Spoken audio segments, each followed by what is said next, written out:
If you're a single man under the age of 35, you'd probably like to know what the ladies are looking for on an online dating site. A guy who had a few drinks and later got pulled over for buzzed driving. See, that could cost you around $10,000 in fines, legal fees, and increased insurance rates. And doesn't a guy who's back living with his parents but calls them my roommates just scream Mr. Right? Buzzed, busted, and broke. Because buzz driving is drunk driving. A message from the National Highway Traffic Safety Administration and the Ad Council. El Paso's News Radio 690 KTSM. Live from the KTSM AM 690 studios, it's Talk El Paso with Andrew J. Polk. Be a part of the show by calling 915-544-KTSM, 915-544-5876, or comment online on our stream at facebook.com/Talk El Paso. It's 4 p.m. Mountain Time, and that means it's time to talk El Paso with Andrew J. Polk.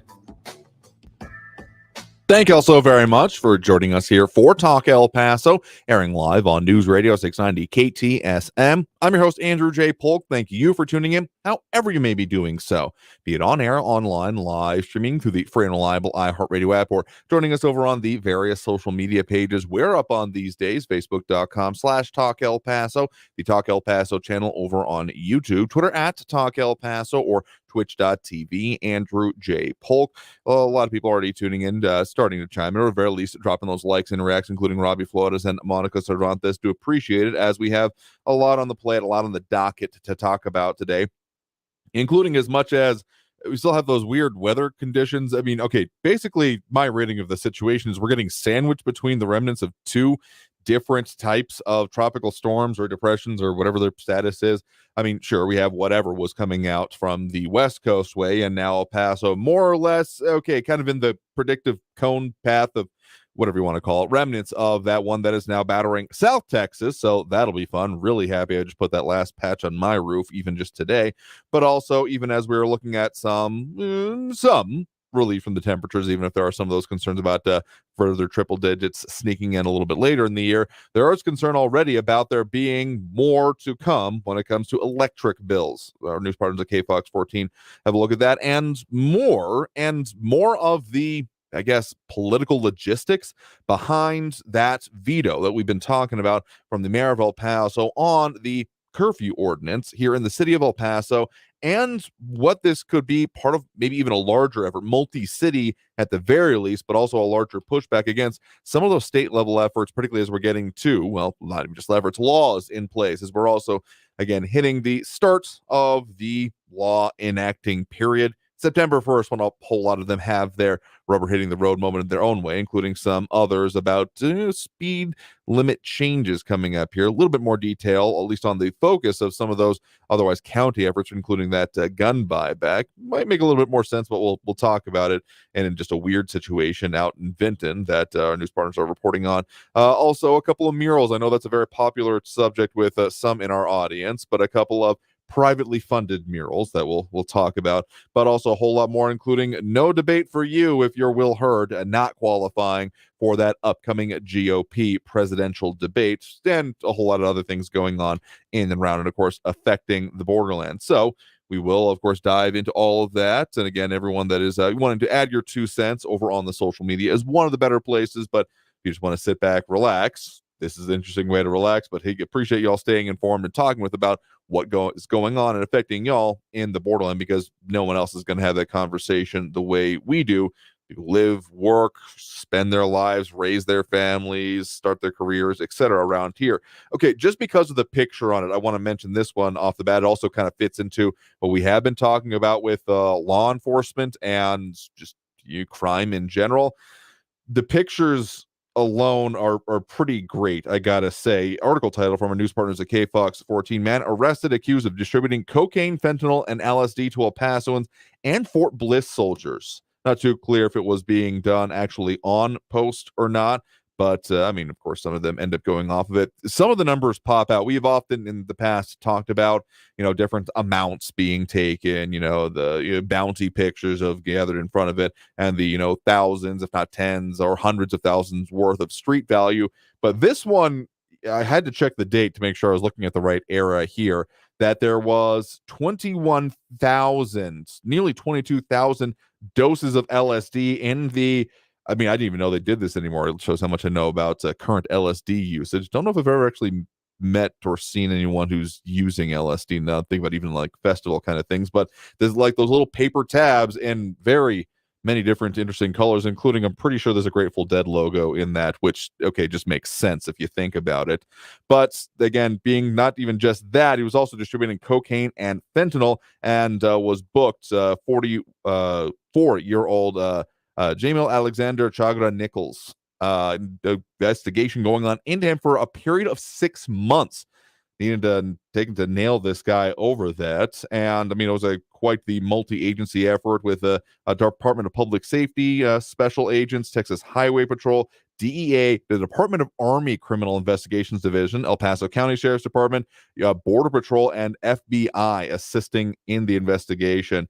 And so, yeah, he is, among other things, being charged with quite a lot, including some upgraded charges coming from one of those laws coming into effect. Specifically, House Bill 6 is noted by our news partners at KFOX 14. That includes that serious amounts of, particularly for the fentanyl part of this, there is not a penalty that goes lower than delivering fentanyl that results in an overdose death. First-degree felony punishable by 5 to 99 years or life in prison. And then if you keep going and it's in grams, 200 to 400 grams, 10 years to life in prison, over 400 grams, 15. And manufacturing fentanyl makes it just, or delivering it, punishable by at least 2 to 10 years in prison. So, yeah, dude is probably facing quite the booking charge against him. But it took 6 months, and that they had, again, I mean, they're very colorful. I can almost appreciate the artwork on those LSD tabs if it weren't for the fact that all of this a very bad idea and very illegal. Also, James Ratcliffe being upset, and I know there has been some investigation going on in the borderland about gas rates, saying there's no justification that we have to pay 50 cents more for gas than the rest of Texas and New Mexico. They want urging people to call the Texas Attorney General for price gouging in El Paso. I mean, I've still managed to, okay, maybe not pay the lowest rates, but even some of the recent times, okay, in recent-ish months, Houston was a little bit lower, if not ridiculously lower than it was on upon the return to El Paso, though I know that's a conversation that often goes on also about the different standards of gasoline we have out here, been referred to, at least to me anyway, I don't know if this is the technical term or not, but as the high-altitude mix and those different octanes. I'm sure some better automotive expert in the comments will let us know there. But again, amidst all of this law enforcement stuff going on, there is still, again, the expectation for, even after the tropical depression, whatever it counts as now, coming out of the West Coast, we are looking at the possible impacts for what is now going to be coming from the Gulf Coast. A lot of anticipation, particularly in the weather forecast, including getting up to, I believe, if I heard correctly, 60% chances for rain tomorrow from the continuing impacts, or at least some of the first bands from Tropical Depression Harold. So if you have been lax on roof repairs like I was right before this, better get some of that heavy-duty stuff glopped on in order to seal those gaps, because we're going to be looking at a lot of it. And yeah, with the rainfall up in South Texas, 6 inches of rain in some areas down there. I know a lot of illusions and concern about what that might mean for our area. I doubt we'll get that much, but still, kind of feels like one of those batten down the hatches kind of things. And from the National Weather Service specifically tweeting out that some of those heavy, there is actually at least a risk for flash flooding, basically the path and the cone of it, including through Thursday and even technically in our area through Friday morning, actually, with marginal flash flooding risks, but still definitely right in our area, along with, frankly, most of the Rio Grande Valley entirely. In fact, the first map there from the, again, National Weather Service greatest flash flood risk over the next 3 days, the entirety of the Texas and Mexico border. So we're looking at a lot of that. And RJ putting a positive spin on it, saying I cue the drought and snowpack for the Franklins. We'll see if we get snowpack. I don't think it'll come out of this storm, but I mean, if we cure a drought, or at least ditto the better. I just want all of it to, as many of the clouds as possible, just go and sit and dump everything over Elephant Butte, and I think we'll all be better off, at least in this region. So just keep that in mind as we're going out around there. But we've got a lot more things and other preparations, in fact, going on with the city of El Paso, including some expectations, even with this little bit of recent back and forth. El Paso Electric saying that given that there were some of the highest usage rates in recent years, at the very least since 2019, that there is no plans to cut service, but there is probably some bill implications, even with some of the weather that is coming up. So be prepared for that. There was at least one instance that I'm aware of where there were demand-related outages in our region, but only one that I'm aware of so far. But in any case, also just stay safe out there. And again, if we get some of those heavy rains, remember to turn around, don't drown. If you have any reason to have anything beyond less than certainty when it comes to the amount of water on the road. But let's talk a little bit more about the city and county efforts, particularly law enforcement, or in response to the laws themselves. We've talked a bit about the curfew efforts, and now the city seemingly gearing up to potentially join a multi-locality effort against some of those laws that are, again, coming into effect at the start of this coming month. But talk about that after this next break. Got to take that right now. But of course, you are tuned in to Talk El Paso, airing live on News Radio 690 KTSM. I'm your host, Andrew J. Polk. A lot more to talk about going on, and we'll delve into about what's going on and affecting us here in the borderlands. So stay tuned. More Talk El Paso after this break here on News Radio 690 KTSM. Stay tuned.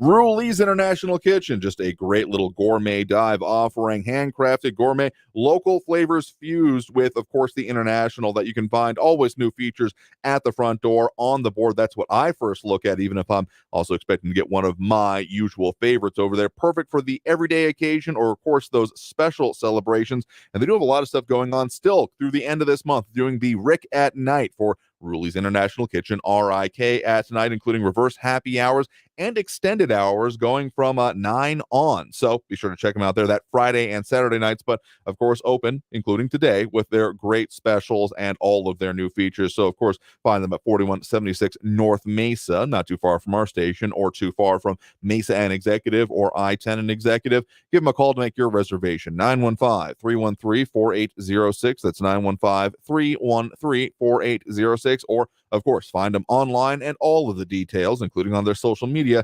You can find it all at rulisik.com. That's rulisik.com. Traffic all day. News Radio 690.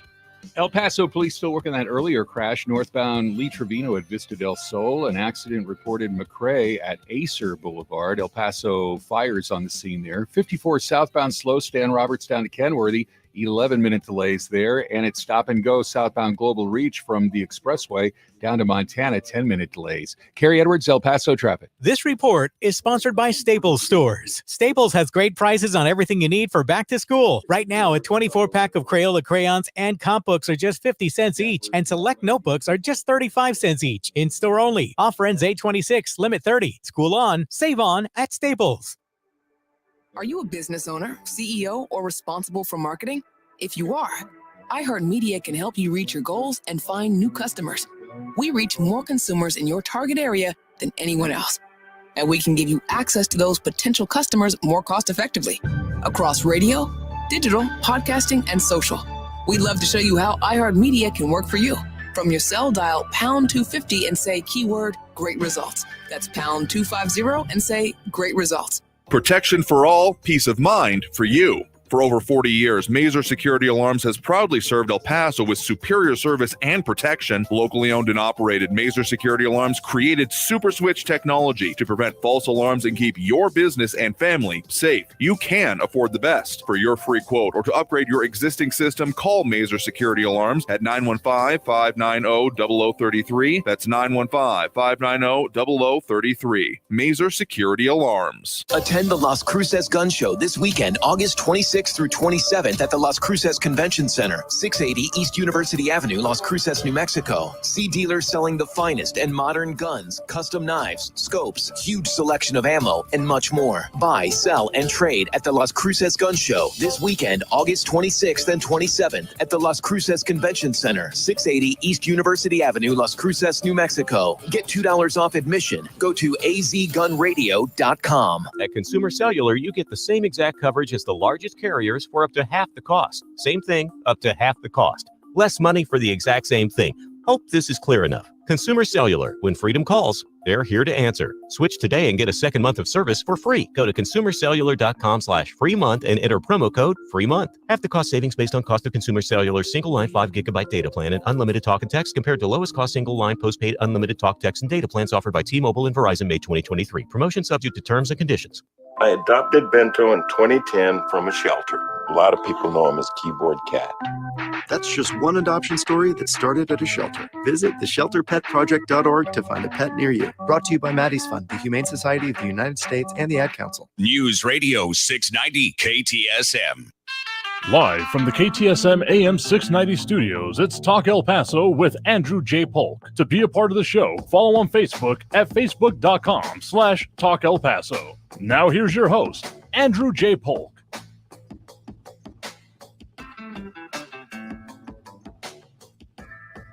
Thank you all so very much for joining us here for Talk El Paso, airing live on News Radio 690 KTSM. I'm your host, Andrew J. Polk. Thank you for tuning in. However you may be doing so, whatever works best for you really is the message to take away from all of this, because of course tune in with us on air, online, live streaming through the free and reliable iHeartRadio app, or joining us over on the various social media pages, Facebook, YouTube, Twitter, and Twitch, either under Talk El Paso or Andrew J. Polk. Whatever works best for you to see the show, listen to it, interact to your level of satisfaction, phone calls a little bit later in the show, as we normally do. But of course, a lot more talk about the things going on affecting us here in the borderland. And so in that mission, of course, one of our sponsors, Talk El Paso, brought to you in part by Southern Park Chrysler Dodge Jeep Ram. Again, their end of summerbration, get no payments for 90 days and up to thousands of dollars off on various models for well-qualified buyers. See them at 950 Crockett Street, of course, right across I-10 from Sunland Park Mall. Sunland Park Chrysler Dodge Jeep Ram. So, talking about the many things going on and affecting us here in the borderland, and again, you keeping down, it might be not a bad idea to have a more mobile vehicle for these coming days. If you don't already have it, good luck with it. Questions about governance and specifically home rule have been coming up in a bit ever since. I mean, it came up before this, but I feel like it's really gotten a shot in the arm, at least in the public discussion, ever since the what has been deemed the Death Star law has been closer to getting implemented. But of course, it's not alone, not the only law that has some expected impacts coming from that, including a couple of different perspectives in at least local reporting going on today about what might be coming for the city of El Paso, but also other home rule municipalities and things like that across the state in response to, again, that much vaunted Death Star law, though it's not actually that one, though there have been some confluences, including the argument that it's in the same vein as that other one, that the city of El Paso is finding itself potentially gearing up for. Again, some questions onto it, but in further response to our news partners at KFOX 14 about El Paso and other Texas cities are considering suing the state for self-governance amid enforced juvenile curfew. So this is not that other one in the 2000 range. This one specifically House Bill 1819 that prohibits there from being curfews on those under 18 about their movement and restricting their movements at certain hours, except for out of kind of referred to as vaguely defined emergency circumstances. So we, of course, had vote last week by El Paso City Council saying, okay, new state law, we have to comply, and voting to remove the longstanding youth and juvenile ordinance when it comes to, again, curfew and being out in public, either alone or with friends after hours, 11 to 6 a.m., if I'm not mistaken. But again, we had then towards the end of the week, Mayor Oscar Leeser saying, no, we don't want to do that. My phrasing, not his, both in response to community input and what he's hearing from other law enforcement officials in town. And so then that kind of begs the question, if he is vetoing it, what does that mean? Is this symbolic? Do they intend to ask the state to reconsider? I mean, this wasn't, you think back to 2020 when there was, okay, you can or can't do this. No, this was a law that was passed. So the question is this posturing? Is this setting up further confrontation, or are lawsuits possible on the horizon? And so what Mayor Oscar Leeser said in his statement about putting the curfew forward is, quote, the kids today are dealing with something different from the kids from yesterday we're dealing with, and we need to, again, protect the youth of our city. And speaking specifically with our news partners at KFOX 14. So the city now apparently joining other Texas cities in the suit against the state of Texas over this law. and specifically a statement from City Attorney Colin Nyman saying, quote, "The mayor's veto is a critical first step in a coordinated attempt to express the city's concern with the efforts by the state of Texas to limit local governing authority. In this case, specifically to HB 1819, which prohibits the city of El Paso from imposing a curfew on our youth. The mayor's veto filed with the city clerk states that the state law supersedes our local authority on this issue, as well as his intent for exercising his veto power. As such, the city will comply. It's because of bills like these and HB 2127, my note, the Death Star law, what is being called that, but going on with the statement, 2127, that we have joined the city of Houston and San Antonio in suing the state of Texas for stripping away home rule authority and the power of our citizens to self-govern. And so that's an interesting position being taken on about, again, there have been some questions about the state and their purpose towards this, and there has been open records requests filed, but over in El Paso Matters, they had a few more questions on if this will be and how this will end up moving forward. They more directly addressed it with their article titled, "Can El Paso's curfew law stay in place with a veto by the mayor? Questions remain as new state law says no." So again, as from the statement from the city attorney, it will have to comply, but still putting this forth as a, documented attempts, and again, putting it towards specifically a lawsuit over this.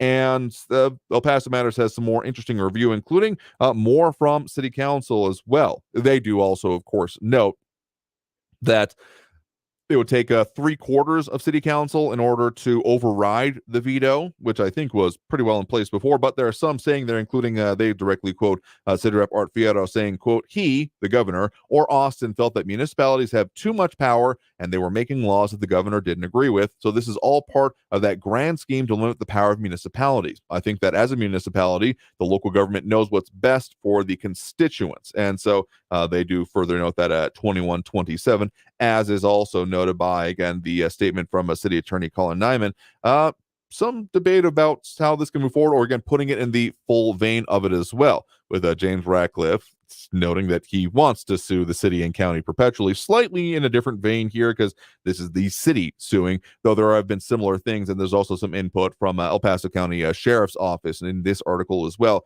noting about, okay, the county is having to take similar types of actions, but they're also interested and concerned to see how these end up moving forward. Barbara Carrasco also commenting, saying, "Mayor Leeser making common sense decision regarding curfew. He's correct. The world is a very different place." I mean, even if, again, LSD apparently making at least a limited comeback.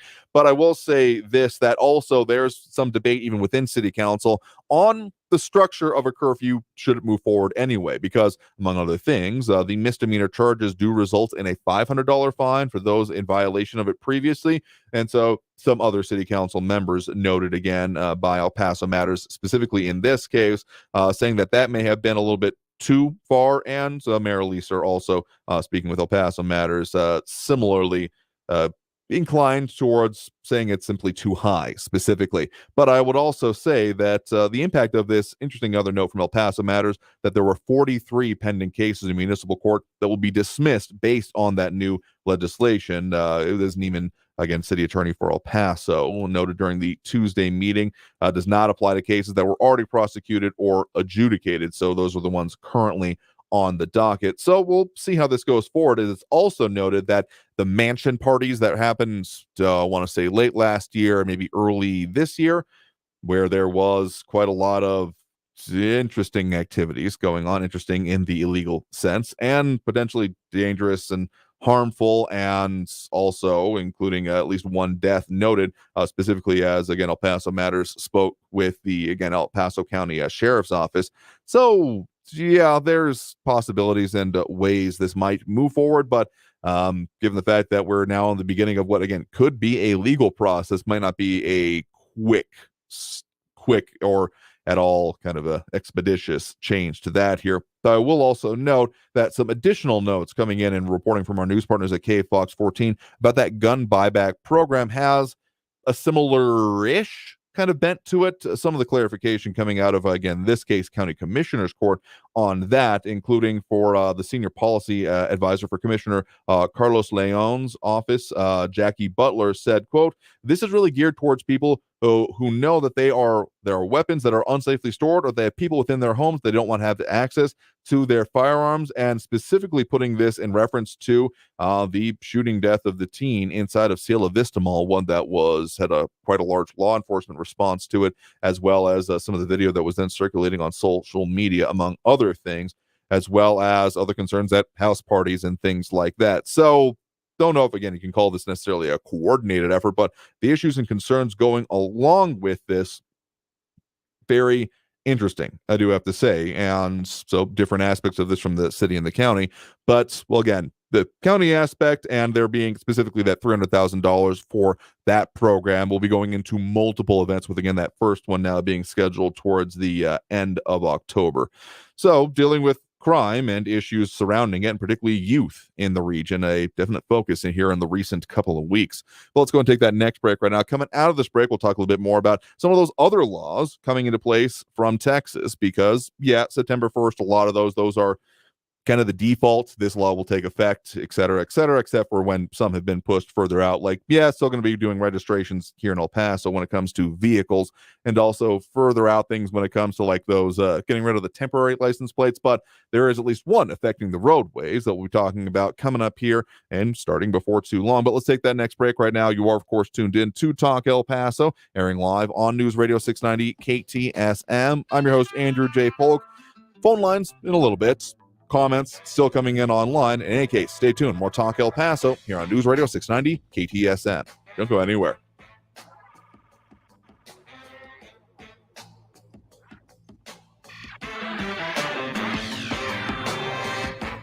Texas Mutual Insurance Company bringing the WorkSafe Texas Summit to the El Paso area Tuesday, September 19th at the Hotel Paso del Norte in downtown El Paso, bringing safety and compliance information that can help employers protect their workers. It's a 2.5-hour event with a free breakfast, and registration is free. We'll also include free parking, as parking validation will be provided. There will be 2 interactive Q&A sessions with safety experts, including OSHA information panel discussions and workplace safety panel discussions, including helpful resources and safety materials, plus the opportunity to network with other business owners and safety professionals throughout the region. Space is limited, so make sure to register by September 12th at texasmutual.com/summit. That's texasmutual.com/SUMMIT. And again, be sure to join the Texas Mutual Insurance Company's WorkSafe Texas Summit Tuesday, September 19th at the Hotel Paso del Norte in downtown. El Paso's News Radio 690 KTSM.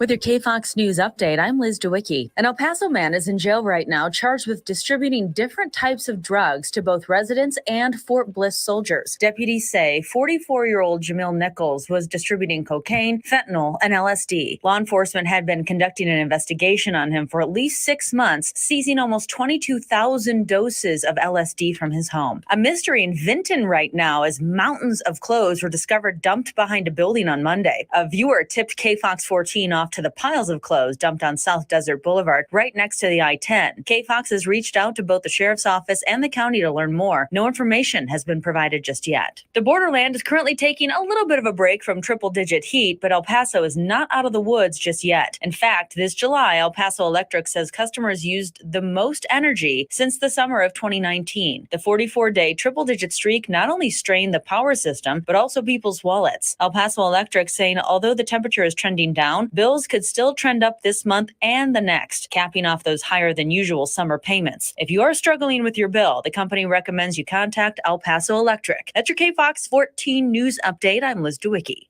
News Radio 690. Traffic all day.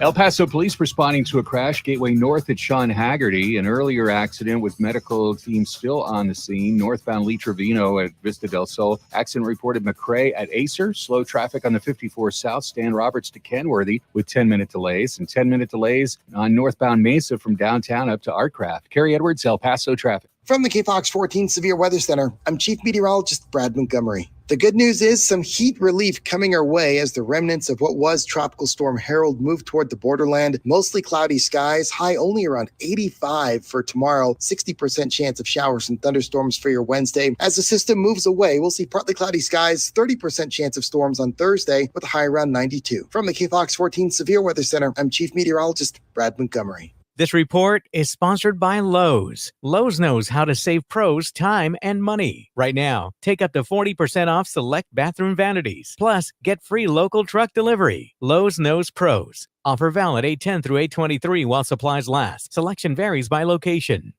Good news, El Paso. The WorkSafe Texas Summit is coming, and it's absolutely free. You don't want to miss this exciting opportunity to get important information that can help you protect your workers. Texas Mutual Insurance Company's innovative safety event features panel discussions, safety materials, and more. It's free, it's informative, and we're even providing breakfast. So join us from 8 to 10:30 a.m. on Tuesday, September 19th at the Hotel Paso del Norte. Register at texasmutual.com/summit.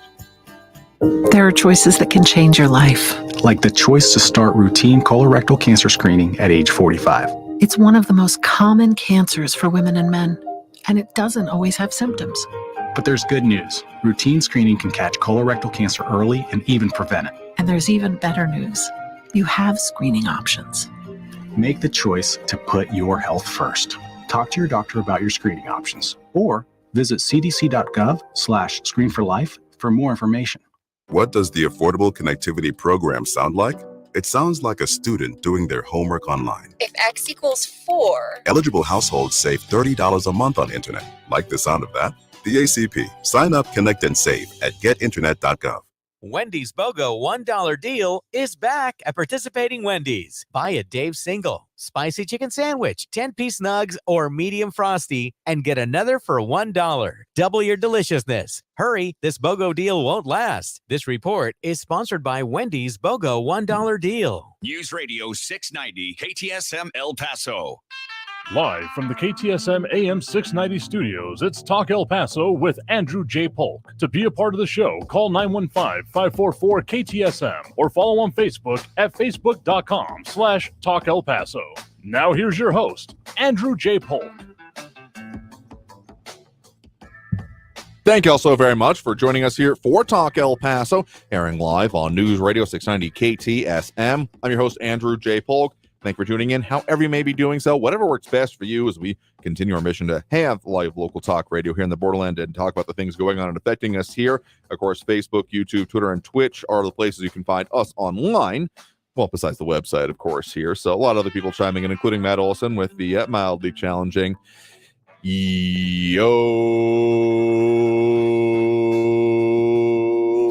good enough. Anyway, a lot of stuff being talked about here today, including I had to look up the pictures there from that news update from our news partners at KFOX 14. When it's being talked about a mountain of clothes, like that's about the only thing I can describe it. Okay, maybe a hill, but still, like it's impressive. And clearly, I have not been north of the state line in a few weeks, at the very least, because then near South Desert Boulevard in Vinton, the former Zebras Gentlemen's Club, which always, as long as I've been aware of it, has been an abandoned building in my mind. But seriously, it like spans the length of the building and is about halfway up, at the very least higher than like some of the parking railings and ramp railings were. So yeah, I feel like I would have done a double take on that one here, but also some other commentary coming in on the whole issue about curfew and things like that, including John Browson and saying parents need to take responsibility for their kids. No kid should be out after 11 p.m. RJ also chiming in saying, had a friend who had a teenager back in the 90s and my friend was close to going to jail because the kid was out past curfew. I don't like the curfew and the kid grew out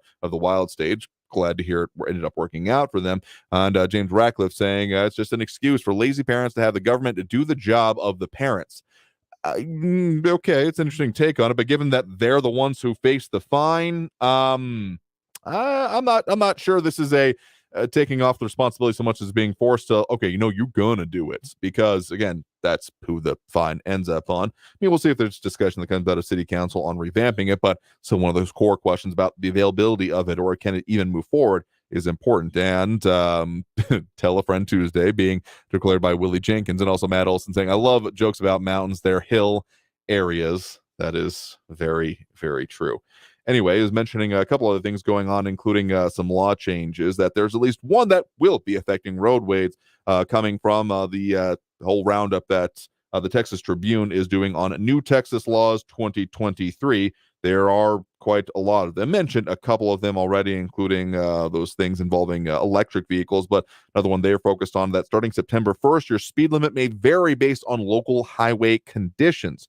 So not as it's raining a little bit, you got to go slower, but it would have to be changes to signage, stuff like that. But if there are like major storms or construction issues, it would basically make it where it would no longer have to go through some longer approval process that basically in the district, TxDOT could change that around, the law being put into place after being proposed by specifically State Rep Ted Canales, Democrat out of Edinburgh.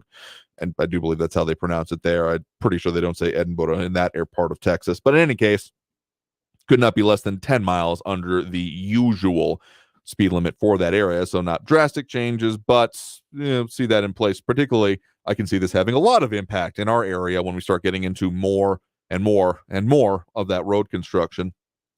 But when it comes to the state and other things going on with it, we do have a debate that is coming up here this week, the first Republican presidential primary debate, with a couple of notable absences from it, though, of course, as the Texas Tribune notes here, that former representative from the Texas 23rd Congressional District, Will Hurd, has failed to qualify for it. The, again, former Republican representative for the part that is basically the entire eastern part of El Paso County and stretches all the way to, it kind of looks like an amoeba about to still engulf San Antonio is the way I think about it, and includes all of the Big Bend area. Basically everything kind of like skirting around south of like Midland and Odessa, but stuff like that. So, he, former representative for that area, having stepped down in the at least 2 terms ago, not seeking that re-election. Of course, the one that is currently represented by Tony Gonzalez.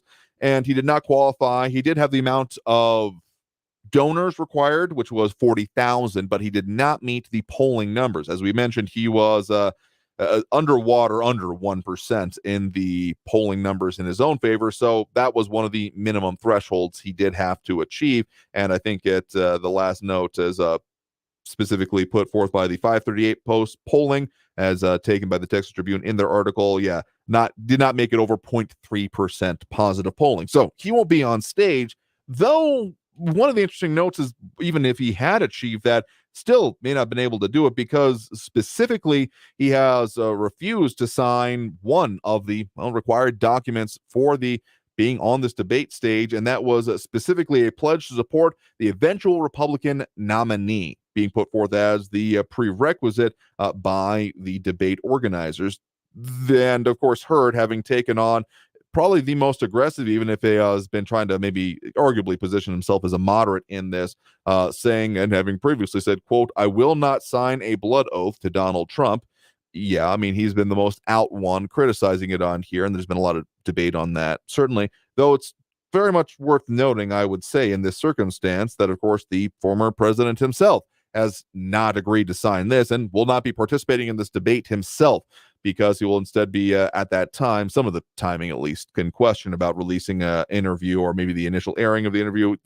It'll be out in the public is the expectation of interview he did with Tucker Carlson, so probably distributed on social media is the expectation there. But again, no debate for Will Hurd, and makes it wonder if what this will do with not even just this debate, but some of the future ones as well, because again, arguably, Hurd has been the most out and vocal about criticism, at least in this debate pack, which does, as is noted by the Texas Tribune, specifically in this case, the debate will feature Florida Governor Ron DeSantis, former Vice President Mike Pence, Senator Tim Scott, former South Carolina Governor Nikki Haley, and 4 others who, again, met the participation requirements set by the RNC. Further noting that Hurd is the only major Texan to have formally announced. They also did note that Cruz and Abbott were some of the early buzzed about, but yeah, he didn't. They didn't actually end up moving forward with it either. So Hurd did say he met the donor requirements and that they hoped they would reconsider the loyalty pledge, but again, still underwater when it came to the actual requirements for the polling and to participate. Some of the things, I mean, there's been a lot of other considerations about how people are running in this. and it'll be we'll have some coverage of it. We won't be able to bring it to you live because it will be on Fox News specifically, but we'll probably have any of the breakdown. I'm sure there'll be some discussion of border issues. So we'll see about discussing that specifically. So yeah, that expected this week. And I'll be watching it personally to see how people end up doing the debate for what at the very least in my consideration is for second place. But we'll see how it goes on its own, happening tomorrow in Milwaukee, as we do have also Marky Mandingo joining us in there, and also some consideration of other things like I think references to Chris Christie in there. Again, crowded field of the time frame, but we'll be bringing you some coverage after the fact, primarily as it pertains to the local issues as we do. With that, let's go and take that next break right now and go ahead and open up those phone lines as we usually do at this point during the program. So if you want to get on the line, add your 2 cents that way. That number, of course, to do so is 915-544-5876, 915-544-KTSM. Back after this break with more Talk El Paso here on News Radio 690 KTSM. Stay tuned.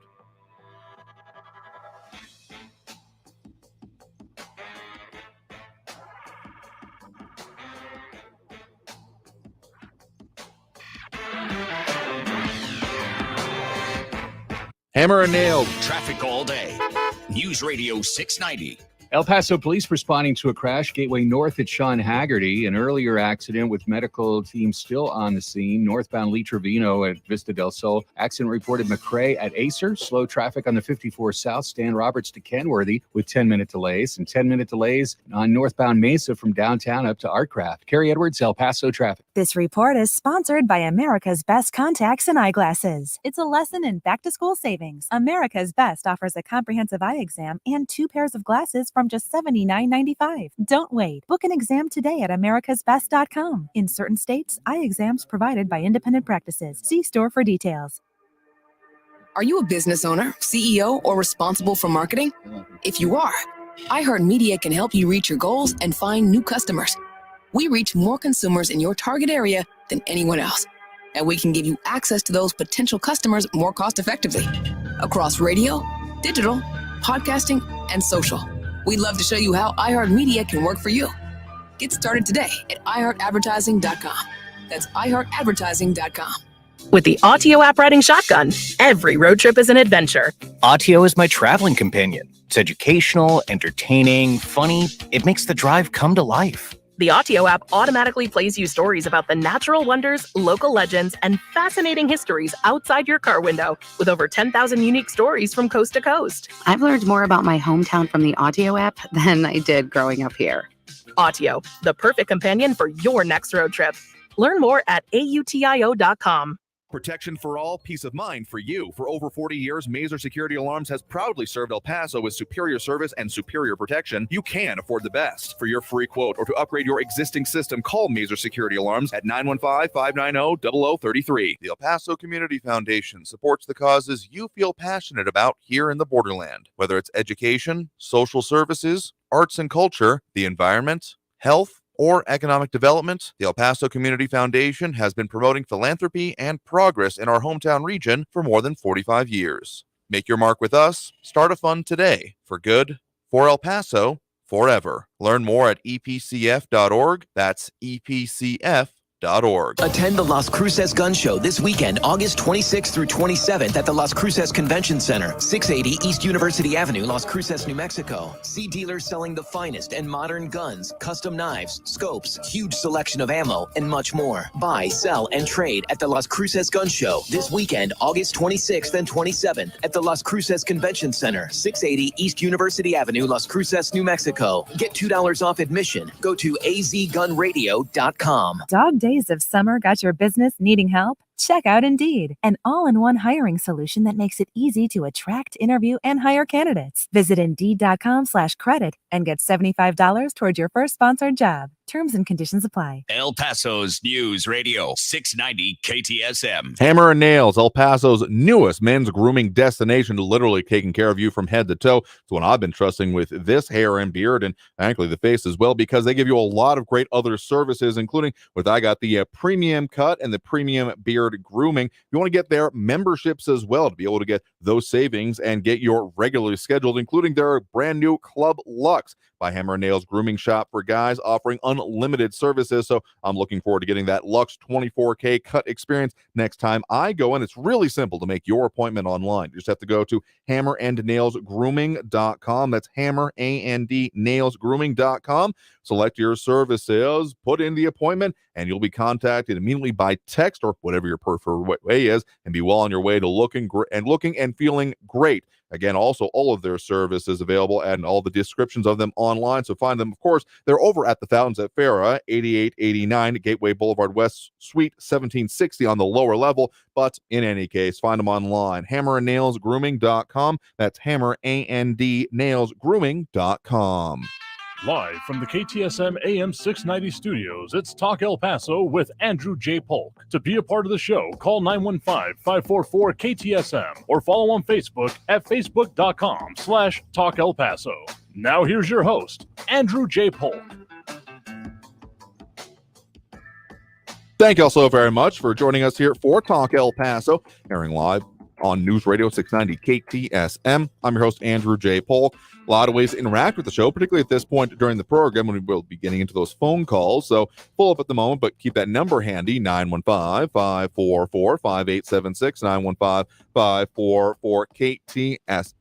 And some conversation or anticipation of that next weather pattern coming through. Yeah, we're on the watch for it over the next couple of days for possibly heavy rains, possible flash flooding, like low chances, at least according to the National Weather Service currently. But hey, just, be careful, be safe out there, and consider the drive as you're trying to get around anywhere, and just don't be one of those fools out on the road. Marky Mandingo noting that it rained really hard last night for about 5 minutes. Yeah, pretty much as I was stepping out of the station right towards the end of our hour, was able to loud enough to hear it on our roof here at the station. So it did got us a nice gutter cleaner, I guess, if you want to put it that way. But RJ also saying better than big drops for a minute in the Northeast. Again, don't worry, we got more coming. Again, that's 60% chance, I think, going into Wednesday for our area and probably going through better part of the end of the week. So this will come with a cool down. Anyway, let's get to those phone lines now. Again, that number to call is 915-544-5876, 544-KTSM. We do have Barbara in Cloudcroft in line with us here right now.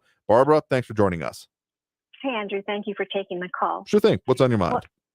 Well, I was going to talk about Mayor Leeser. Mm-hmm. I saw him on the news where he said that the city of El Paso is maybe negotiating with the school district to purchase a school to convert it into illegal immigrant housing. And they were also going to have dogs there to help those with issues, or, they use them in the hospitals to calm patients down and stuff. I give him credit for thinking outside the box, but ultimately what he's doing is he's feeding the beast in a lot of ways. Every day at the border, we see hundreds, if not thousands, as of today, of mothers with 1, 2, or 3 children in tow, and you don't see a father around. It's just mothers, families. So I did some research, and I found that according to the Pew Research, the United States is number 1 in fatherless homes. We have 23% of our homes without a father. And there's an article in America First, and it's called Fatherless in the United States. It's a very good article. In there, they also have statistics, and this is from the U.S. Census Bureau. And the Bureau says that 18.3 million children in the United States are living without a father. And those homes, 80% of them are being led by women. They also discuss the mental and behavioral problems of these children without a father. They said that they have more anxiety, they show more social withdrawal, they have more depression, and they have higher suicide rates. Now, there's also what they talk about incarceration. They said that 70% of the youth in state-operated facilities come from single-parent homes. They discuss schools. They said that children without parents, without a father, perform worse in school. 67% of those children are likely to repeat a class, and 57% of them will probably never get an A in a class.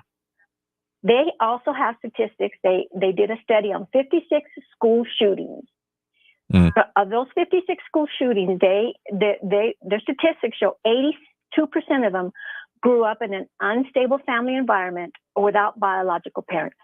Then they discussed drugs, and they said that 71% of all children with substance abuse problems come from fatherless homes, and that comes from the National Center for Fathering. And then they showed a statistic from the DOJ of 1998. 75% of adolescent patients in substance abuse centers come from fatherless homes. And what did they say about the parents in a single-family parent household? They said they have higher rates of mood disorders, substance abuse themselves. So those are frightening statistics. And then they talked about juvenile delinquents. They had a study of 75 juvenile delinquents. Of those 75, 66% had experienced fatherless, 20% had never lived with their father, and 25% had alcoholic fathers. And that also comes from a study. And I'm going to give the name of the article if people are interested in reading it, because they have the references to everything I'm talking about. And then they talked about guns. They said that children without fathers in their homes, and I'm quoting, are 279% more likely to carry guns and deal in drugs. They also said that 70% of youth in state-operated facilities were from single-parent homes. And I'll put those links on your website. So my question is, what are we doing to ourselves, our children, and future generations? I mean, our Congresswoman continues to support this insane, lawless administration, an administration that's caused worldwide chaos, misery, broken families, and they're actually destroying children's lives before they even start to live. I mean, we have an administration that has made no effort to locate 85,000 missing unaccompanied children. In my opinion, it's over 100,000, but that's my opinion. So none of their policies regarding immigration are humane or an example of treating people with dignity. So why do they do this? Why does our Congresswoman keep advocating, keep condoning, is co-chair for a president that has done all this to the world, to the globe, not just El Paso? Unfortunately, the answer, in my opinion, is because she can. El Paso is a Democratic stronghold. Short of knocking people on the head and telling them and putting these statistics in front of them that they may read, but they close down when they go to the voting ballot, which is polls. I don't see, I guess what I'm saying is El Paso change. Read the facts. I mean, see what's happening, because these children, and tomorrow I'm going to discuss reports and studies that they have done on illegal immigrants and what happens to them in school and how they perform in school and what the professionals have said about mental health care for these children. There's a lot to absorb. We are importing generations and generations of families without a father that are going to just be added to the statistics I just read.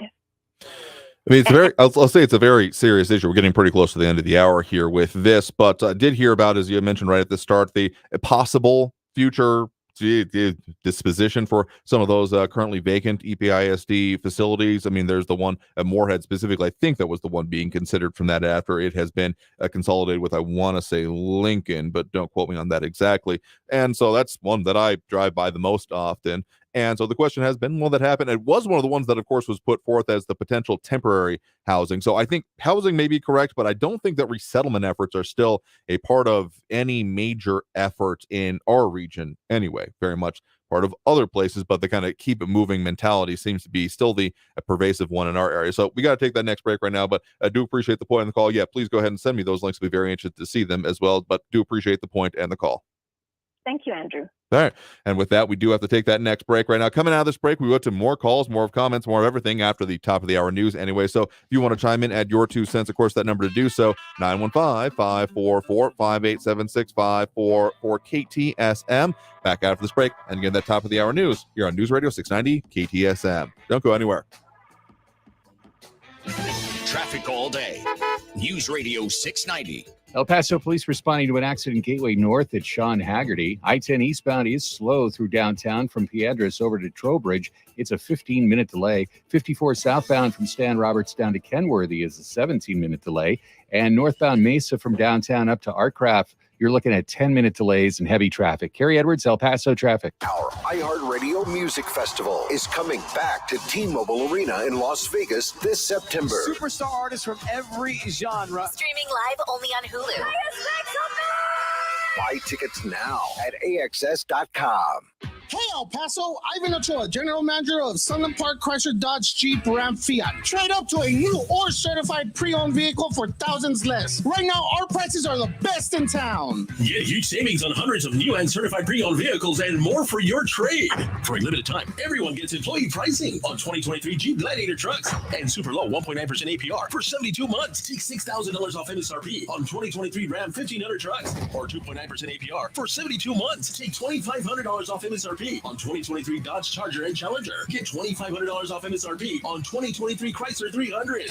Worried about your credit or worried that you're upside down on your trade? Our aggressive lenders will push to approve your credit, even if your credit is less than perfect or if you owe more than your trade is worth. Get huge savings and more for your trade during the Make This the Summer Sales event at Sunland Park Chrysler, Dodge, Jeep, Ram, Fiat, at I-10 at Sunland Park Drive or online at sunlandparkdodge.com. Includes factory rebate and dealer discount plus DTNL. 1.9% APR is $1,471 and 2.9% is $1,515 per thousand finance. On select vehicles with approved credit. Offers not combined. News on the hour and a half. Traffic and weather all day. News Radio 690 is KTSM AM El Paso, an iHeart radio station. NBC News Radio, I'm Brian Shook. Former Trump attorney John Eastman is out on bond after surrendering to police as part of the 2020 election interference case in Georgia. Eastman is one of former President Trump's 18 co-defendants facing criminal charges. Trump's expected to be booked in the same Fulton County jail on Thursday. Tropical Storm Harold is bringing heavy rain and high winds to South Texas after making landfall. Mike Ellis has more. 5 inches of rain or more have already fallen in some areas, and Wednesday could see another 3 to 5 inches in the higher elevations of southern and central Texas as the storm moves west. That storm will bring potential flash flooding Wednesday into Thursday for Texas, the Southwest, and into the southern Rockies. Over 1 million people in the area are under tropical storm warnings. Former President Trump will skip Wednesday night's Republican primary debate for an interview with Tucker Carlson.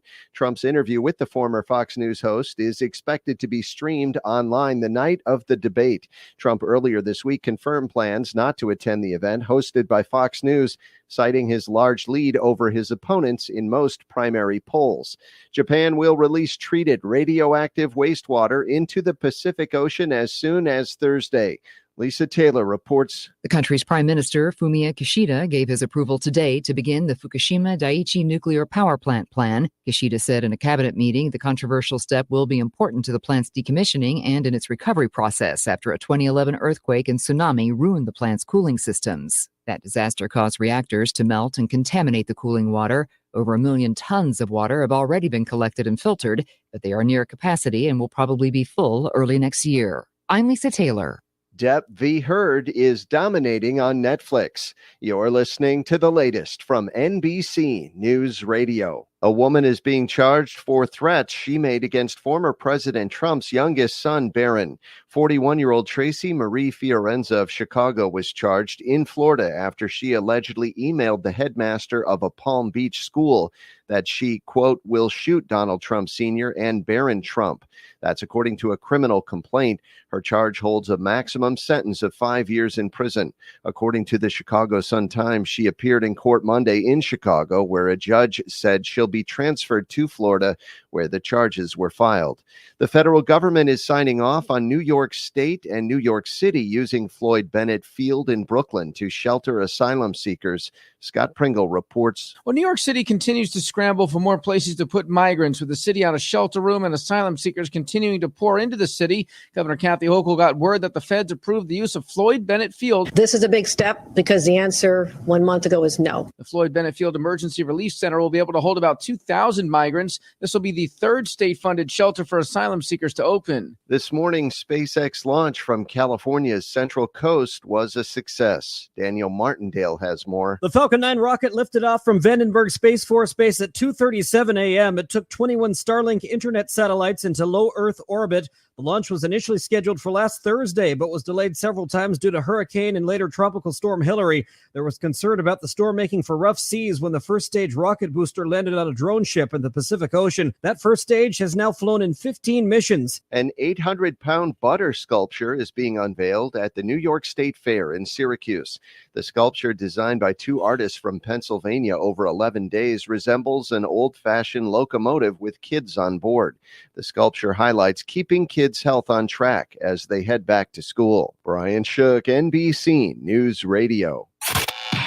Now, your chance at $1,000 and a trip to our 2023 iHeartRadio Music Festival. Yeah! Text the nationwide keyword music to 200-200. You'll get a confirmation text and info. Standard data and message rates apply in this nationwide contest. That's music to 200-200. Get ready to win your way to our 2023 iHeartRadio Music Festival and $1,000.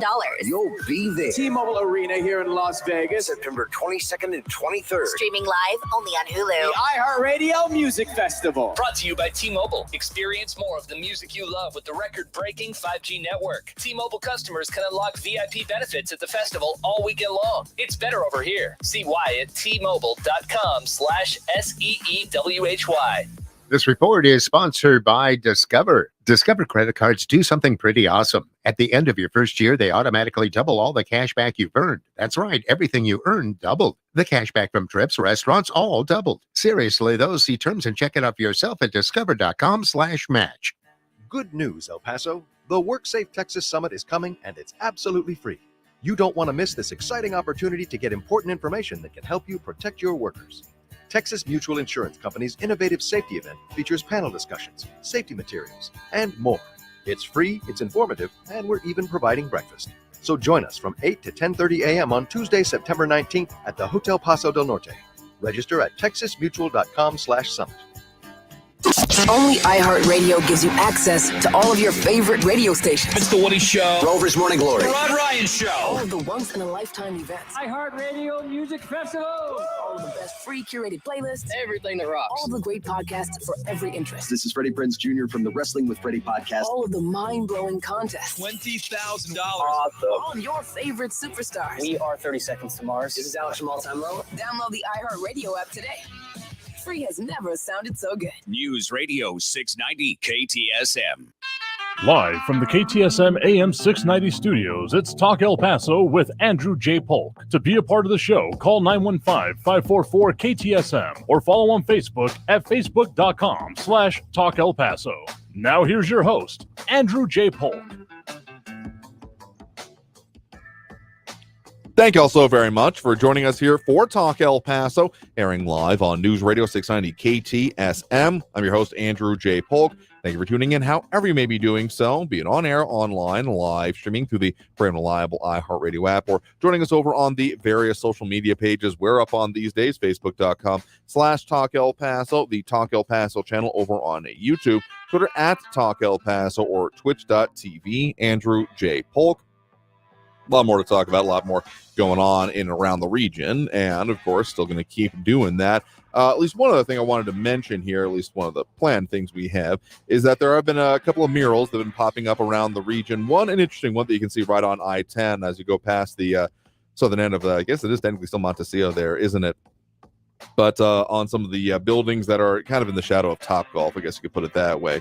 Interesting ones, including a cowboy and an hourglass, and then a digital hourglass, and one going next to it. But one other interesting one, particularly from El Paso Inc. This last week, about the mural that's gone up over at the what's the actual location of it? The Tinseltown location for Cinemark for Blue Beetle, who was the comic anyway from El Paso, even if in the version of it, I guess they wanted more water in their fictionalized city. So ain't too mad about it, but interesting enough, and very important privately funded, I do believe, because I know there's been at least one person who is very concerned about murals and their cost and impact there. But let's go ahead and jump into those phone lines as we do at this point during the program, or have already started doing so. Full up at the moment, but keep that number handy. The number to call is 915-544-5876, 915-544-KTSM. And we do have Raul in the Northeast line with us here right now. Raul, thanks for joining us. Hey, Andrew. Well, I heard Marco for mayor the other day talking about or threatening to use eminent domain to take one of Paul Foster's downtown buildings. Wow. That's really crazy, you know? It really, really, really is. You know, I recall a plan by the Downtown Development Association years ago to use eminent domain to create an arts corridor on the streets connecting to the bridges that go in and out of El Paso to Juarez, El Paso Street and Stanton Street, I believe. And at the time, I still had a weekly opinion column with the El Paso Times, in addition to being a condemnation commissioner for TxDOT, and participated in the use of eminent domain to take private property to widen major thoroughfares.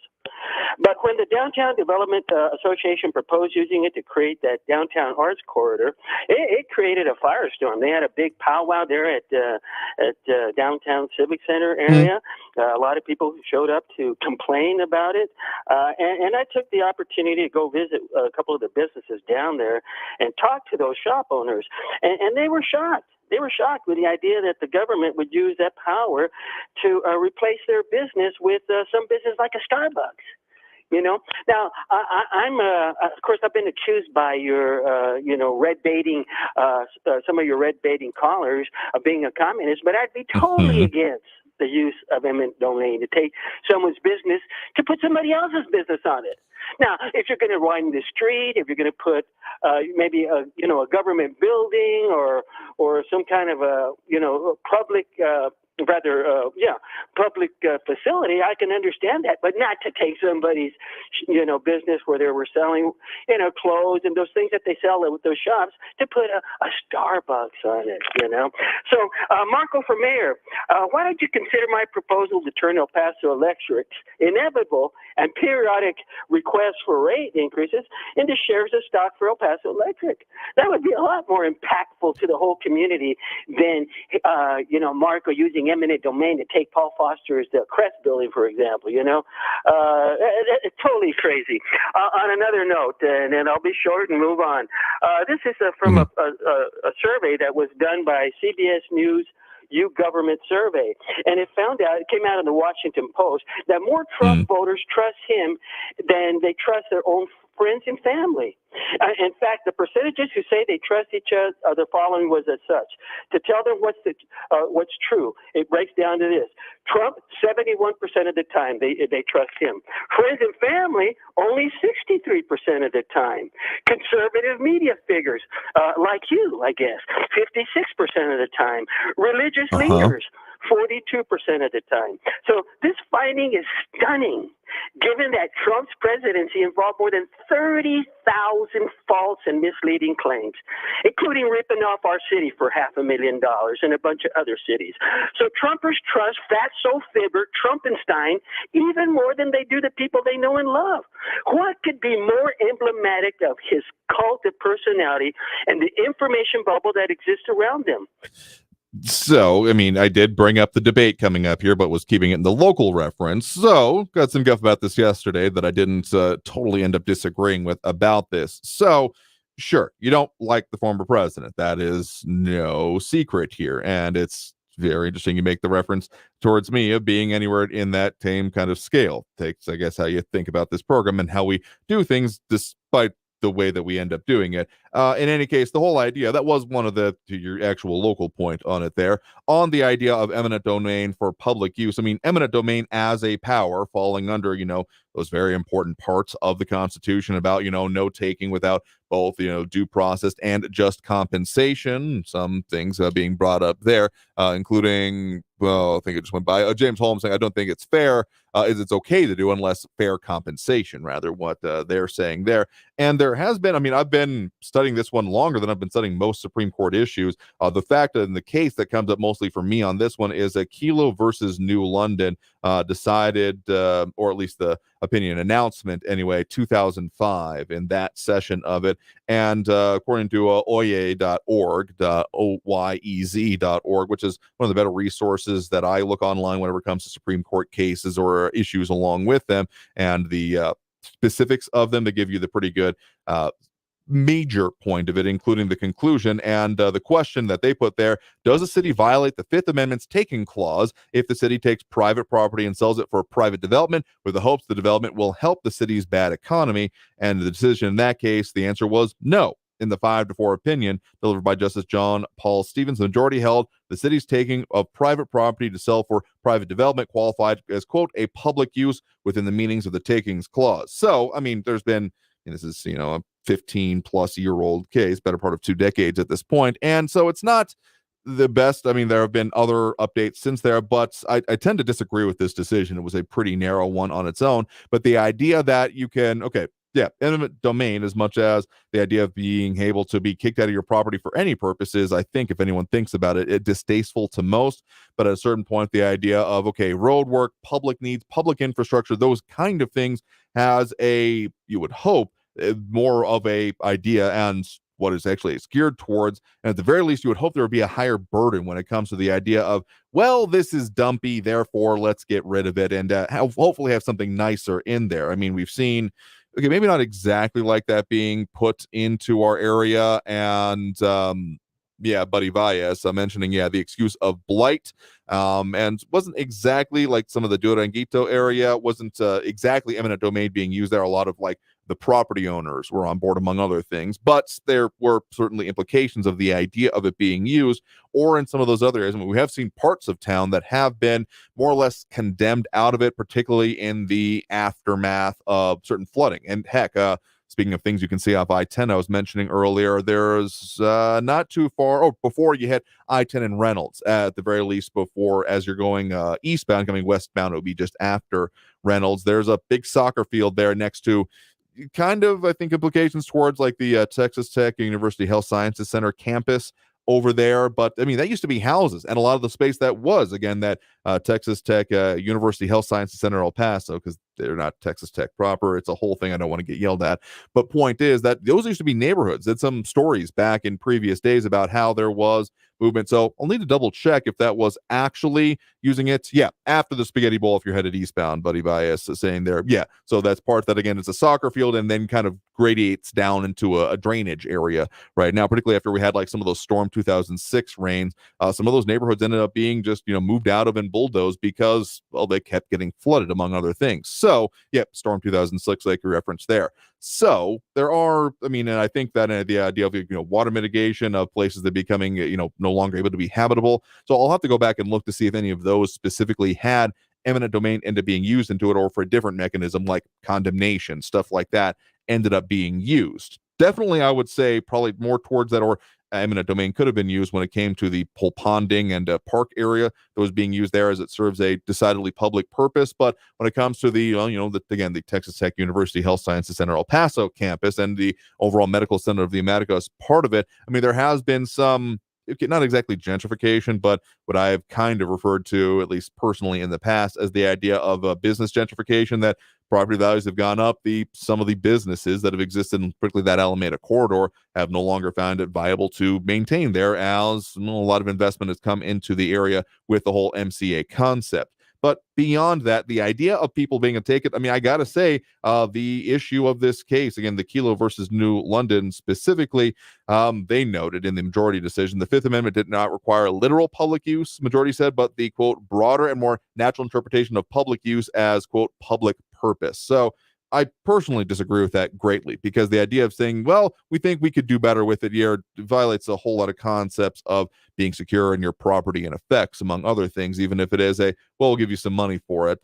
It's just, there's better ways to go about that, I got to say, than of kicking someone else out of it. So that's, ironically enough, I actually had a chance to catch up with some of the people I studied this case on, and some of them have ended up in this area of law on eminent domain. So it is very much alive and well here in Texas, particularly when it comes to public projects, or really, some major private ones, but of major industries in Texas. So it is very much alive and well, but has some issues with it that I think a lot of people at the very base level can agree on is a little concerning at best, but do appreciate the point in the call and the local aspects of it specifically. We're going to go ahead and take that next break right now. Coming out of this break, we'll talk more about the issues and things going on and affecting us here in the borderland. And yes, just to put a pin into it, we will have some coverage, particularly on the local issues of the upcoming debates tomorrow. We'll not be carrying it live. That'll only be on the Fox News channels, but we'll have some of the post coverage, as I'm sure some of the issues surrounding immigration, border security, and other stuff affecting us in this region will probably come forth. Maybe even about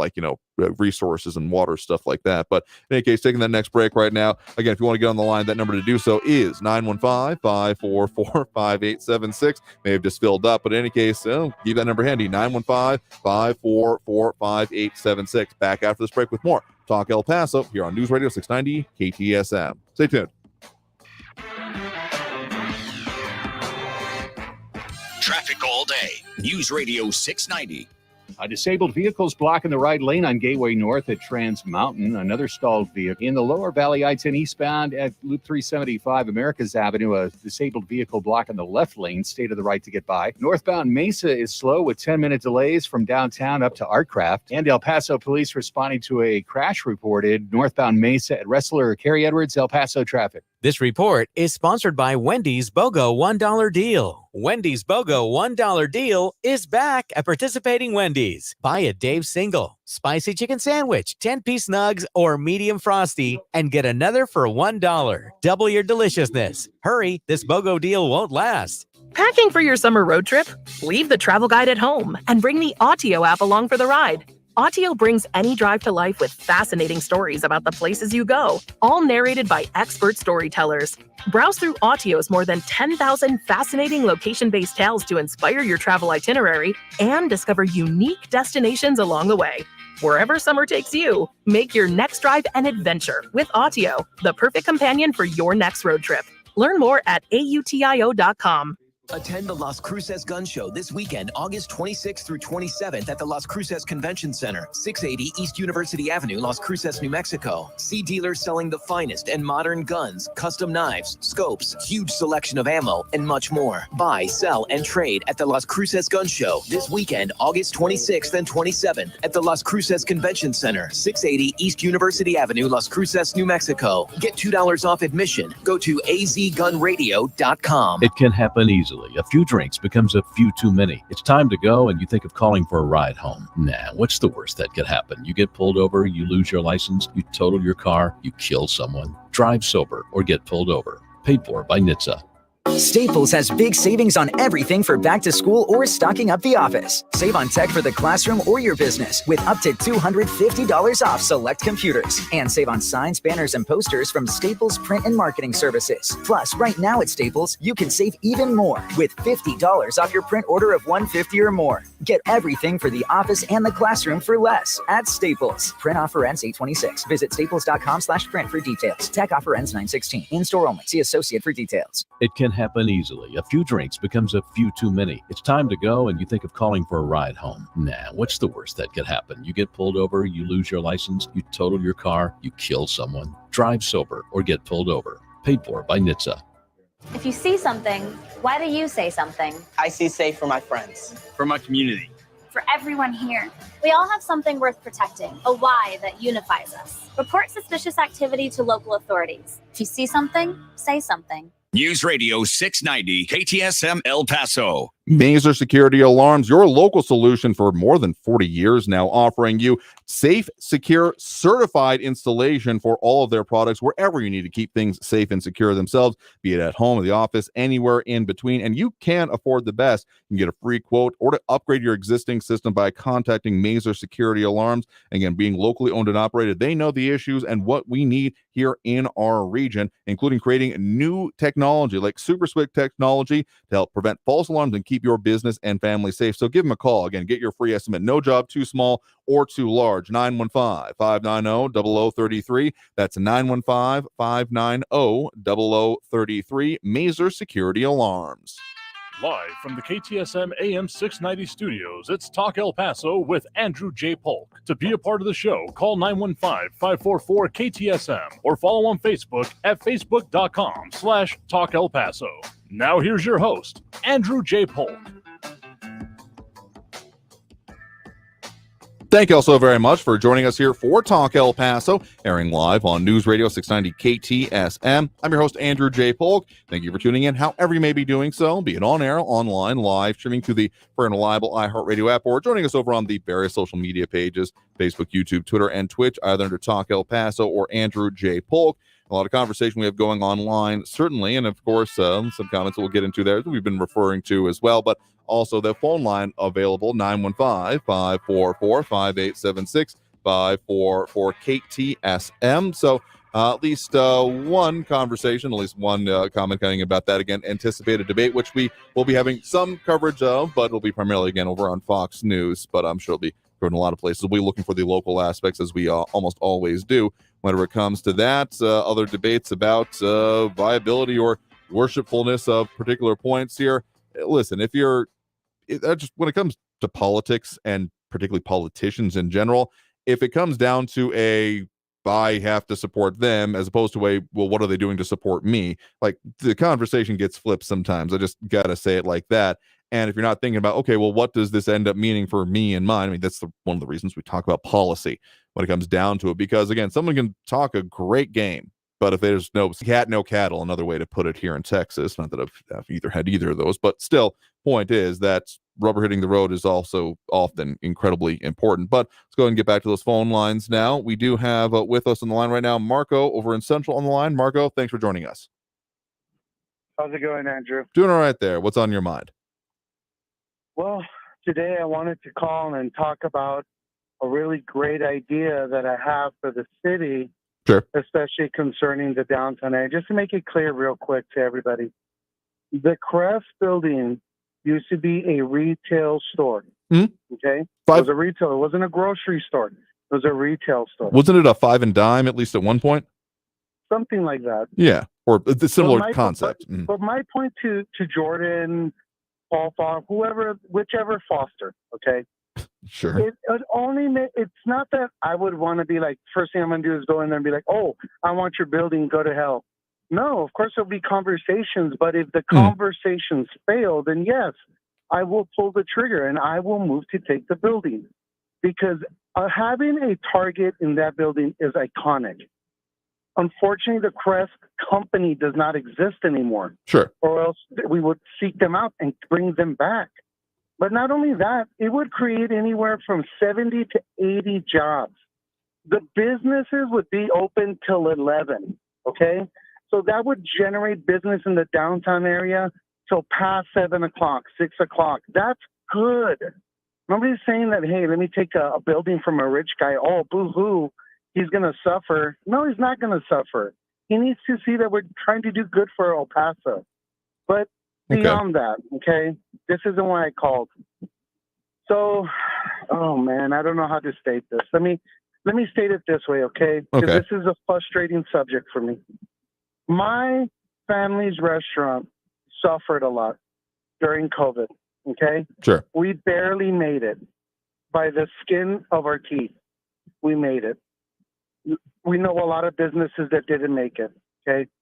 This is, and I'm gonna state it this way, okay? This is at the foot of Trump, Biden, Mayor DeMargo, Leeser, Dr. Ocaranzo, I think is his name. Ocaranzo, These are all, yes, these are all policies that they gave us that led to the failure, the inflation, the problems that are in America today and in this city, okay? This city's still struggling to recover from all the nonsense that happened at that point. I am going to come out today even more so than ever why this needs to be a referendum election against the failed policies in this city. Because, well and behold, today, what's percolating in the news on MSNBC, on Fox, the return of shutdowns, masking, and COVID mandates. I want everybody to know I will never, ever, ever close this city down. I will challenge the structure at every point if it seeks to impede your freedom, if it seeks to stifle the ability of El Pasoans to be able to move freely, to go into stores freely, and I will never be behind mandates. Furthermore, I've already reached out to Dr. Peter McCullough to help me become my part of my administration as my medical advisor. Not only that, I'm asking him to put an advisory board together and a commission to study the detriments that happened during that time. And that will be led by Dr. Peter McCullough, okay? Anybody who thinks that I'm just pulling this out of my ass, you know what? I'm following this doctor. I've been listening to this doctor since the beginning of COVID. I'm actually trying to reach out to Dr. Robert Malone, have him study the effects of the mRNA technology on Hispanics, because there was actually good outcomes. Okay, again, I'm not an anti-vaxxer. I just don't want people to be damaged beyond belief when we're trying to save their lives. It doesn't make any sense to put them in worse burden or in a worse place than they were before COVID. Yesterday, there was a newscast that came out on your show, not on your show, but on this station, okay? And they were talking about the outcomes of people with COVID when they've had what? Ding, ding, ding, ding. They've had the common cold. And the lady says that the COVID and that the common cold are from what? The same corona family. This is what I've been saying since the beginning, okay? And so on some level, there's just so much misinformation going on out there. And I want everybody to know my administration coming in here, this is why this needs to be a mandate from every El Paso. And if you can hear my voice, if you don't want to be shut down again, if you don't want to be locked in your house again, you better think about who you're going to vote for, because my administration will never lock you down. We will never demand that you take shots as a mandate. And the other thing, that this city, under my administration, I will never put the pressure and burden on any city worker to take any jab. That will be on them. I'm not going to say that you can't take it. What I am going to say is this: do what's best for you, okay? But it's not going to come from my side. I know it sounds, there's so many issues going on right now, and this is one thing I did not want to talk about. I will tell you that. I wanted to stay away from this subject. But if they're thinking of doing this again, you all have an opportunity right now to call your senators, to call your congressmen, call people that matter.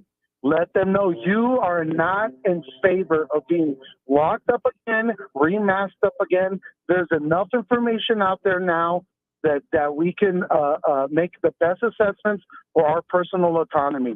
And again, my medical advisor is going to be Dr. Peter McCullough, and I'm going to replace Dr. Arcaranzio. Not that he didn't do a good job, but we need better leadership where Corona is concerned. And he had the best outcomes with the COVID protocols that he did for his patients.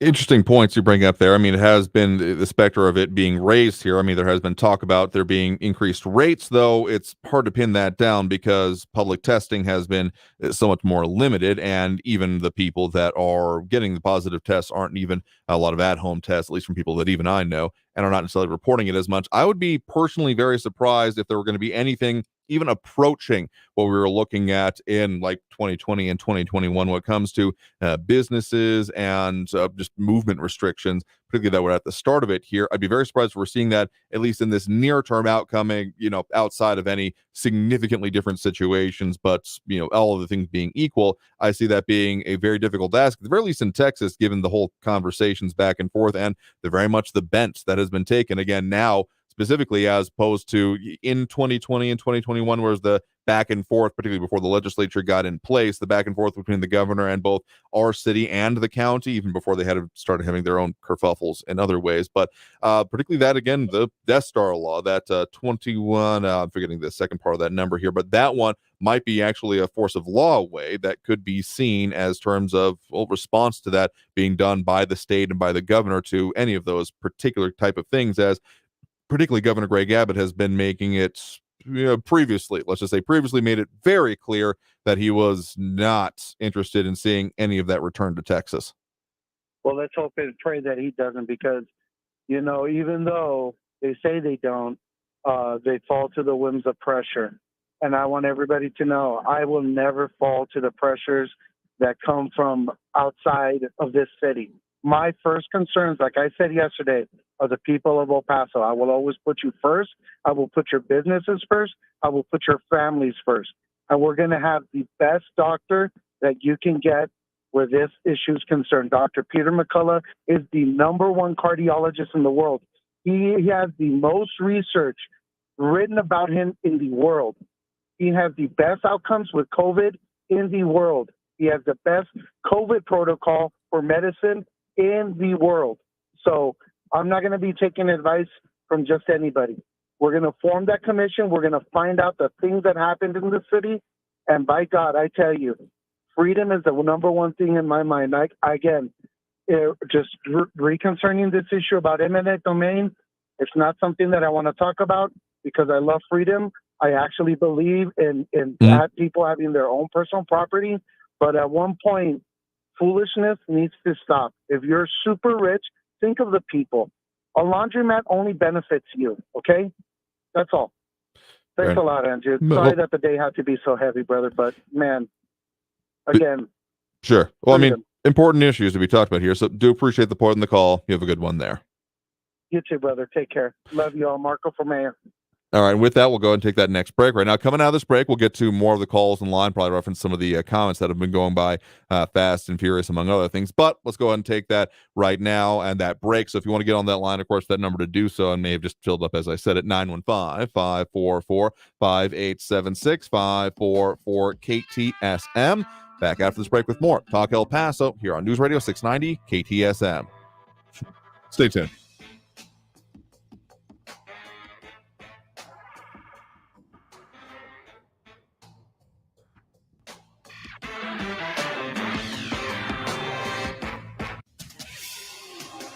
El Paso's News Radio 690 KTSM.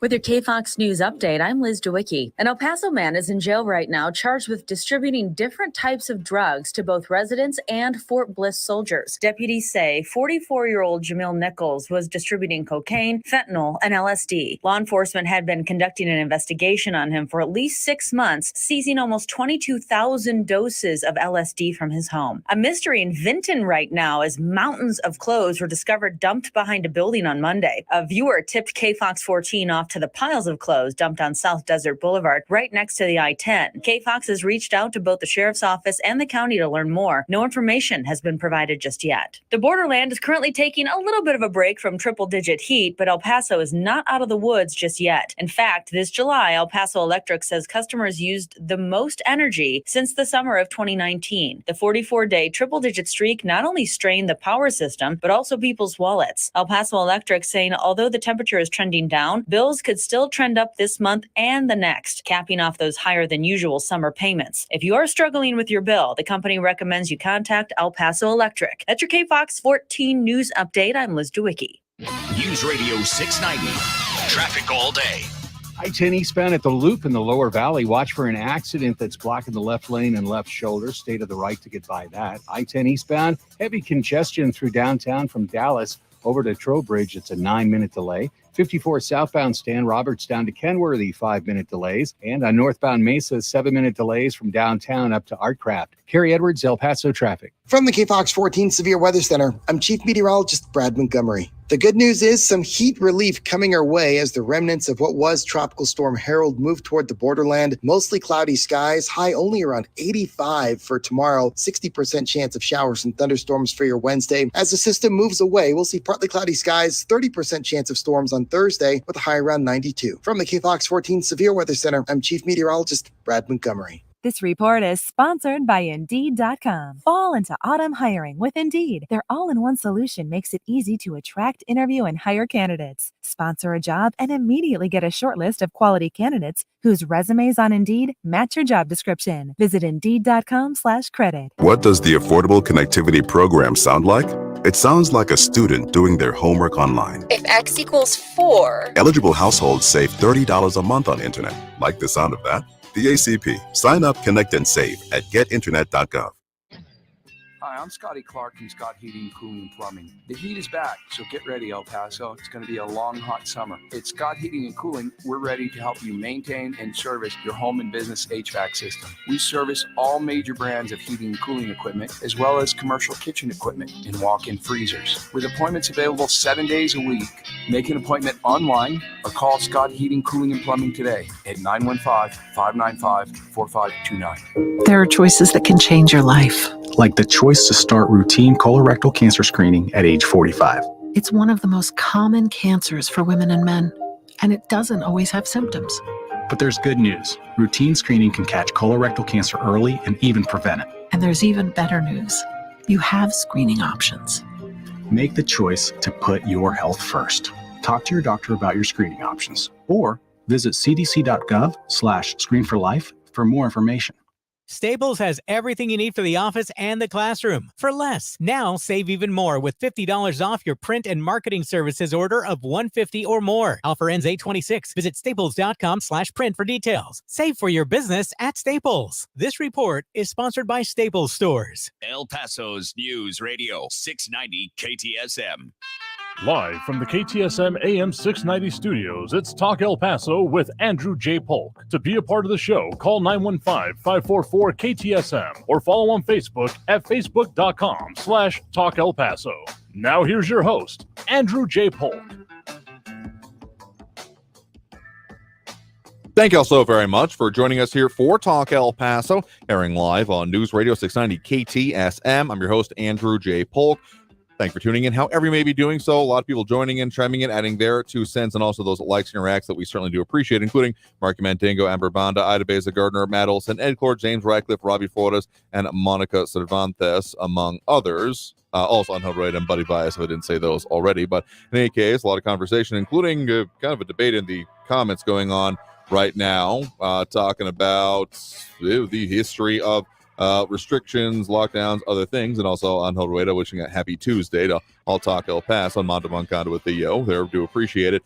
So I will just say this: we did a lot of coverage, particularly during the more severe, impact years on what was going on, and particularly some of those business impacts. Because, I mean, sure, if you're concerned about public health and things like that, that can certainly be important, but trying to look at the full picture was also important to us, because knowing that people could be losing their livelihoods as well was not trivial. In any case, let's go back to those phone lines now. Of course, that number to call full up at the moment, but it is 915-544-5876, 544-KTSN, squeezing in what we can before the end of the show here. And so we do have, I believe we have Frankie and Missy on the line with us here right now. Frankie, there with us? You gotta be kidding me. The first thing I do, I pull into the garage, I pop a can, pour a shot, turn on the radio, and what do I hear? Cloud Croft Barbara going on and on about statistics about kids that don't have any fathers. Hey, Barbara, one of the biggest problems of kids without fathers is because of all you nut jobs out there and your anti-abortion 6-week stuff. So get a life, Bob. Don't, good grief. Anyway, I heard you said, this is a topic you said that was on the subject menu today. Sure. 20,000 LSD tablets. At least. They caught at the border. Well, Okay. specifically on one dude who was distributing them in El Paso. Well, they had to come across the border, right? Maybe there were like the old. I don't know exactly about the sourcing of them here, but the individual there, 44-year-old Jamiel Alexander Chagra Nichols, he'd been in investigation for 6 months, and he had, I mean, some of the pictures from Texas DPS on this shows like one of those old school, the little rip tabs for the LSD. So, I mean, it may have been the source of it, but it almost sounds like he may have been making them, to be honest with you. Well, all right. When I was in the business, I by the gods of old, Andrew, and everybody else out there, I could die 100 years and come back in another 100 years and stay another 100 years, and this drug problem in the United States of America is not going to go away. I told you this once before, everybody, or I mentioned this, shared this with you, that the only way you're going to stop the drugs in the United States of America is you got to get serious, and you got to set aside due process. This is almost a threat to all functioning way of life, our democracy. You could do like they did in China when Mao Zedong took over in 1949. He even realized that you cannot have a functioning society if you got a bunch of drugged out bozos. So what did he do? He says, listen, you guys are drunks. You come in here, we're going to detoxify you. You that are dealing, boom, bang, summarily executed right on the street corner of Chung Chow Wow. You know, I don't care. And that's the only way you're going to get done. So all these arguments and these poo crocodile tears stuff, I don't want to hear it. And there's my opening rant. I mean, I would say a little bit more recently, it was the now former president, I do believe, of the Philippines, Duterte, if I'm not mistaken, and basically a similar kind of thing, but they weren't necessarily doing it in I think that due process was very much thrown out with it because there were essentially summarily, I mean, he maybe even encouraged people. It almost sounded some more like purge kind of things, but only on that like one subset of the population. Look, I'm not saying I'm in favor of drugs, or that necessarily the war on drugs, as how it's been conceived in this country, has been particularly effective. I do think that ignoring, for a lot of the points of it, the treatment aspect of, I mean, sure, there is the people making huge amounts of money off of it, particularly in our region, or at least regions beyond or surrounding, and they make a lot of money off of it, and there's no justification for them, and most measures should be on the table to end up dealing with them, but particularly those that are then essentially being victimized by that. I do have to say, putting treatment for first and foremost to make it so that people are no longer into, because we're a gigantic drug market here in the U.S. I mean, there is the whole law of supply and demand, and the idea of, well, you flood the streets with it, someone's going to pick it up, those kind of things, but it's way more complicated than that, and if you want to start cutting off the demand for it, dealing with the people that are then having the demand. And I think that's the idea of just, summary execution. That was a movie plot recently, not exactly in the same way, but the idea of, well, let's just get rid of all the druggies and everything will be fine. And the horror that could be dealt with is not a great way to deal with it in my mind, I got to say. Well, I'll just like I said, I was in a business.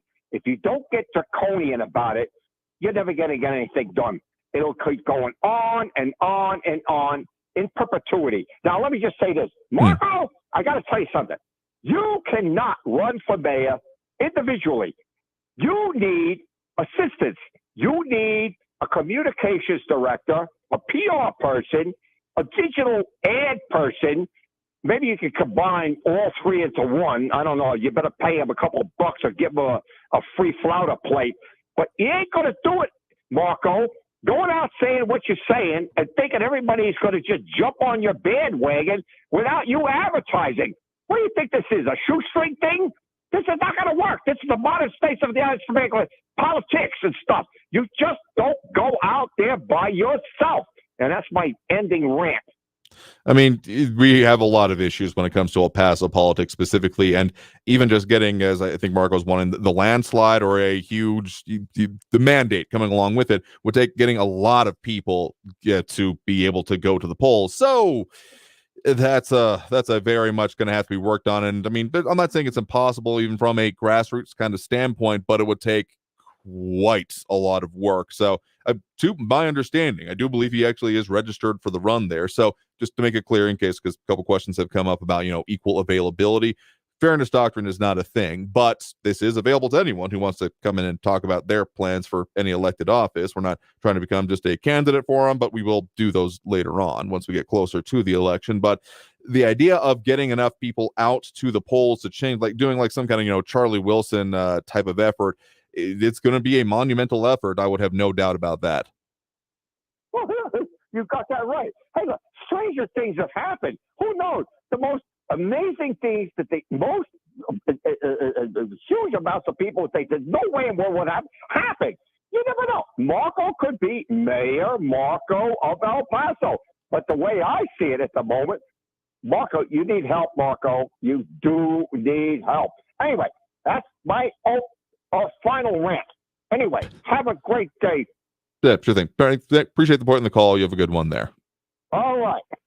All right, and I think on that note, we have at least a couple more calls we'll get to here right now. We do have Johnny over in Central on the line with us here right now. Johnny, thanks for joining us.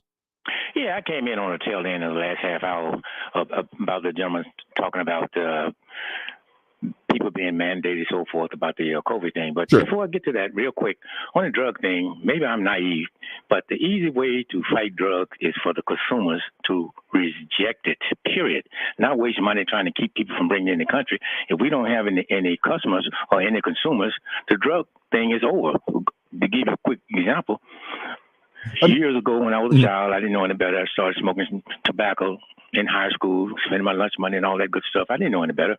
And finally, I sit down one day and read that little small writing on the back of the package saying about cancer cause and all this kind of stuff. Mm-hmm.